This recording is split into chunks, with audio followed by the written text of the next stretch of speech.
Association of expatriate worker recruitment office എന്ന പേരിലാണ് പുതിയ ബോഡി പ്രവർത്തിക്കുക. തൊഴിൽ റിക്രൂട്ട്മെന്റുകളുമായി ബന്ധപ്പെട്ട് കാലങ്ങളായി നിലനിൽക്കുന്ന പരാതികൾ പരിഹരിക്കുന്നതിന് അസോസിയേഷൻ ഇടപെടും. നിയമം ലംഘിച്ച് പ്രവർത്തിക്കുന്നവരെ കണ്ടെത്താനും നടപടി സ്വീകരിക്കാനും അസോസിയേഷൻ ഇടപെടലുണ്ടാകും. വിവിധ സർക്കാർ സ്ഥാപനങ്ങൾ, കമ്പനികൾ എന്നിവയുമായി ഏകോപിപ്പിച്ച് റിക്രൂട്ട്മെന്റ് നടപ്പാക്കും. അഫിലിയേറ്റഡ് റിക്രൂട്ട്മെന്റ് ഓഫീസുകൾ ഫലപ്രദമായും നിയമപരമായും പ്രവർത്തിക്കുന്നുണ്ടെന്ന് ഉറപ്പാക്കും. തൊഴിലാളികൾ ഉൾപ്പെടുന്ന തർക്കങ്ങൾ പരിഹരിക്കുന്നതുമായി ബന്ധപ്പെട്ട കാര്യങ്ങളിൽ വിദേശകാര്യ മന്ത്രാലയം വഴി എംബസികളെ ഏകോപിപ്പിക്കും. മധ്യസ്ഥതയും അനുരഞ്ജനവും ഇതിന് മാർഗമായി സ്വീകരിക്കുകയും ചെയ്യും. ലൈസൻസ് ഇല്ലാത്ത റിക്രൂട്ട്മെന്റ് ഓഫീസുകൾ ഇല്ലാതാക്കാനും സർക്കാർ ഏജൻസികളുമായും സ്പെഷ്യലിസ്റ്റുകളുമായും സഹകരിച്ച് തൊഴിൽ വിപണി ശക്തിപ്പെടുത്താനും ബോഡിയുടെ ഭാഗത്തുനിന്നും നടപടിയുണ്ടാകും.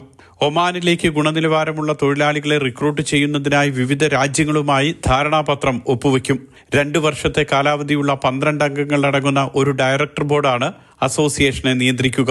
Mathrubhumi news, Muscat.